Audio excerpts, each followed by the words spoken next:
Breaking news చూస్తున్నాము. తెలంగాణలో సంచలనం సృష్టించిన ఫోన్ ట్యాపింగ్ కేసు దర్యాప్తులో సిట్ దూకుడు పెంచింది. ఈ కేసులో భాగంగా గత ప్రభుత్వంలో అత్యున్నత పదవుల్లో కొనసాగిన ముగ్గురు ఐఏఎస్ అధికారులతో పాటు పలువురు ఐపీఎస్ అధికారులను అధికారులు విచారించి వారి స్టేట్మెంట్లను రికార్డు చేశారు. ముఖ్యంగా మాజీ ప్రభుత్వ ప్రధాన కార్యదర్శులు సోమేష్ కుమార్, శాంతి కుమారిలను సాక్షులుగా విచారించిన సిట్ అప్పట్లో ఫోన్ ట్యాపింగ్ నంబర్ల మంజూరుకు సంబంధించిన అనుమతులపై వారిని ప్రశ్నించింది. అలాగే జీఏడీ మాజీ పొలిటికల్ సెక్రటరీ రఘునందన్, మాజీ ఇంటెలిజెన్స్ చీఫ్ నవీన్ చందులను కూడా విచారించారు.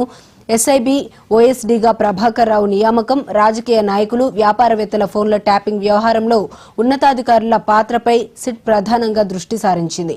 ప్రభాకర్ రావు సూచించిన నంబర్లను ఎలాంటి తనిఖీ లేకుండా హోంశాఖకు పంపడంపై ఐపీఎస్ అధికారుల నుంచి వివరాలు సేకరించిన అధికారులు వీటి ఆధారంగా అనుబంధ ఛార్జిషీట్ దాఖలు చేసేందుకు సిద్దమవుతున్నారు.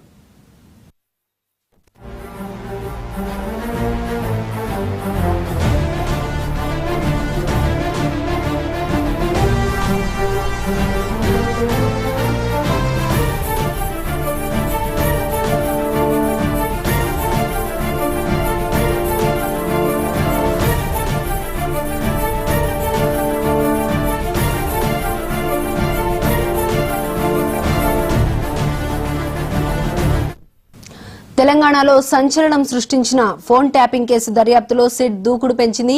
ఈ కేసులో భాగంగా గత ప్రభుత్వంలో అత్యున్నత పదవుల్లో కొనసాగిన ముగ్గురు ఐఏఎస్ అధికారులతో పాటు పలువురు ఐపీఎస్ అధికారులను అధికారులు విచారించి వారి స్టేట్మెంట్లను రికార్డు చేశారు. ఇక ఇదే అంశానికి సంబంధించి మరింత సమాచారం మా స్పెషల్ కరెస్పాండెంట్ దుర్గేష్ అందిస్తారు. దుర్గేష్, చెప్పండి.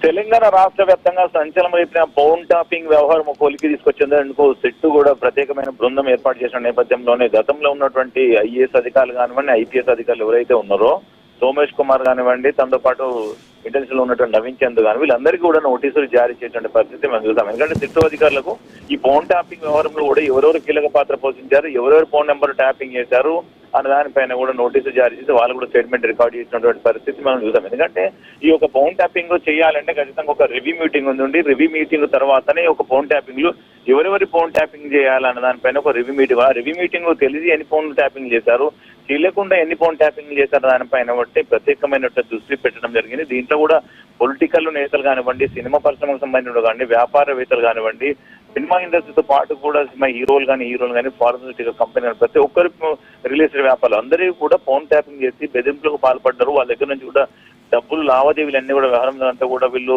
అక్రమంగా సంపాదించారని ఒక ప్రధానమైన ఆరోపణ ఉన్నది. అందుకే ప్రైవేట్ సంబంధించినటువంటి వ్యక్తులే కూడా ఫోన్ ట్యాపింగ్ చేసి విని వాళ్ళకు సంసారంలో చిచ్చురేపే విధంగా వ్యవహరించారు అన్న దానిపై ప్రధానమైన ఆరోపణ జరుగుతున్నటువంటి నేపథ్యంలోనే ఇప్పుడు ప్రధాన పాత్రదారు, సూత్రధారు, కర్త క్రియగా ఉన్నటువంటి ప్రభాకర్ రావే దీనంతా ఉపయోగించాడని చెప్తున్నారు. మరి ప్రభాకర్ రావు ఎందుకు చేశాడు, ప్రభాకర్ రావును ఫోన్ ట్యాపింగ్ చేయమని ఎవరు ఆదేశాలు జారీ చేశారు, దీంట్లో ఎవరెవరు ఉన్నారు, పాతదారులు ఎవరు, సూతదారులు ఎవరు అనే దానిపైన నిగ్గు తేల్చేందుకు సిట్టు బృందం కదా దర్యాప్తు ముమ్మరం చేసిందని చెప్పుకోవచ్చు. ఎందుకంటే దీంట్లో భాగంగా ఎవరైతే ఉన్నారో ఫోన్ కీలక పాత్ర పోషించినటువంటి దాంట్లో కూడా గతంలో ఉన్నటువంటి ప్రభుత్వంలోనే పెద్దలుగా ఓఎస్డీగా ఉన్నటువంటి రాజశేఖర రెడ్డి ఇచ్చారు అని చెప్తున్నారు. మరి రాజశేఖర రెడ్డి ఎందుకు ఇచ్చాడు, ఎంతమంది ఇచ్చారు, తనకు రాజశేఖర రెడ్డి ఎవరి ఫోన్లు ట్యాపింగ్ చేయమని తనకి ఎవరు ఆర్డర్ చేశారు, ఇదంతా దానిపైననే ప్రభాకర్ రావును విచారిస్తున్నటువంటి నేపథ్యంలోనే ప్రభాకర్ రావుతో పాటు ప్రధానంగా నిందితులుగా ఉన్నటువంటి ఎవరైతే ఉన్నారో తిరుపతి అన్న కానీ, భుజంగరావు కానీ, రాధాకిషన్ వీళ్ళను కూడా విచారిస్తున్నటువంటి పరిస్థితి చూసారు. ఎందుకంటే ఆల్రెడీ కొత్తగా సిట్టు బృందం ఏదైతే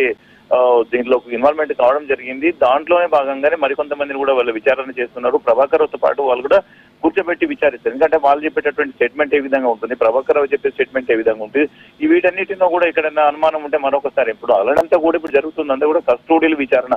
ఈ కస్టోడియల్ విచారణ ఏ విధంగా ఉంటుందని ప్రభాకర్ రావు తెలుసు. ఎందుకంటే ప్రభాకర్ రావు ఇదే పోలీస్ డిపార్ట్మెంట్ లో ఉన్నత స్థాయి పోస్ట్ లో వ్యవహరించాడు కనుక గతంలో చాలా మంది కూడా కస్టోడియల్ విచారణ తాను చేశాడు కనుక ఈ కస్టోడియల్ విచారణ చేసి ఎట్లా తప్పించుకోవాలని కూడా మనకు ప్రభాకర్ రావు బాగా తెలుసు. కనుక ఈ ప్రభాకర్ రావు చేస్తున్నటువంటి ఏదైతే నోరు మెప్పకుండా తనకి ఏం తెలియనట్టు వ్యవహరిస్తున్నాడని కూడా చెప్తున్నటువంటి పరిస్థితి ఉంది.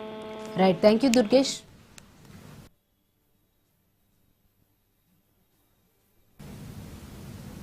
ఇవి